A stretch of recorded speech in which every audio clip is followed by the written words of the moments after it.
চট্টগ্রামে আইনজীবী আলিফের জানাজা শেষে ফেরার পথে হত্যা চেষ্টার শিকার হন বৈষম্য বিরোধী ছাত্র আন্দোলনের আহ্বায়ক হাসনাত আবদুল্লাহ ও জুলাই শহীদ স্মৃতি ফাউন্ডেশনের সদস্য সচিব সার্জিস আলম।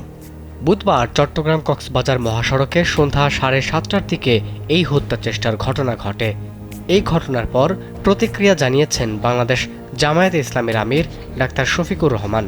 নিজের ভেরিফাইড ফেসবুক পেজে শেয়ার করা এক স্ট্যাটাসে তিনি লিখেন, এই ঘটনা সত্যিই উদ্বেগজনক। স্ট্যাটাসে জামায়াতের আমির আরও লেখেন, হাসনাত আবদুল্লাহ ও সার্জিস আলমকে বহনকারী প্রাইভেট কারকে ট্রাক চাপা হত্যা চেষ্টা নাকি নিরেট দুর্ঘটনা তা অবশ্যই যথাযথভাবে খতিয়ে দেখা দরকার। বিষয়টি সত্যিই উদ্বেগজনক। বাংলাদেশের একমাত্র মাল্টিন্যাশনাল টাইলস ব্র্যান্ড আরএকে সিরামিক্স। বুধবার চট্টগ্রাম কক্সবাজার মহাসড়কে সন্ধ্যা 7:30টার দিকে এই হত্যা চেষ্টার ঘটনা ঘটে বলে কালবেলাকে নিশ্চিত করেছেন বৈষম্য বিরোধী ছাত্র আন্দোলনের কেন্দ্রীয় সমন্বয়ক মোহাম্মদ তরিকুল ইসলাম।